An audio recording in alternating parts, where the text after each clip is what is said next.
10 ছেপ্টেম্বৰত কেনেকৈ গম পালে যে 19 ছেপ্টেম্বৰত জুবিন গাৰ্গৰ হত্যা হ'ব? এইখিনি কথা মই কোৱা নাই, এইখিনি কথা ৰকিবুল হুছেইন ডাঙৰীয়া কৈ আছে। আপোনালোকে ভিডিঅ'টো শুনি লওক আৰু ভিডিঅ'টো বেছিকৈ শ্বেয়াৰ কৰি দিব যে ৰকিবুল হুছেইন ডাঙৰীয়া জুবিন গাৰ্গৰ মৃত্যুলৈ কি কৈ আছে, যে কিমান তাৰিখত কোনে গম পাইছিলে। ঠিক আছে, আপোনালোকে আগতে ভিডিঅ'টো শুনি লওক আৰু ভিডিঅ'টো বেছিকৈ শ্বেয়াৰ কৰি দিব। আগতে আপোনালোকে ভিডিঅ'টো শুনি লওক।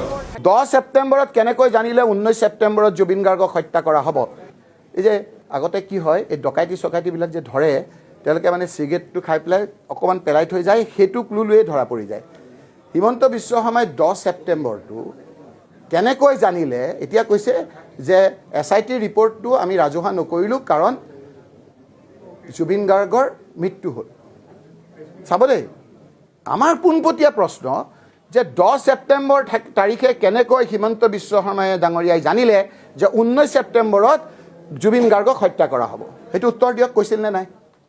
10 ছেপ্টেম্বৰত কেনেকৈ জানিলে 19 ছেপ্টেম্বৰত জুবিন গাৰ্গক হত্যা কৰা হ'ব? জুবিন গাৰ্গৰ হত্যা স্বাভাৱিক নহয়, অস্বাভাৱিক হত্যা, মৃত্যু নহয়।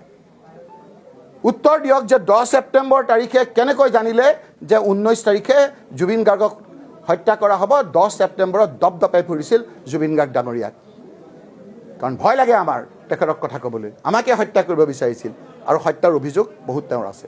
ধন্যবাদ।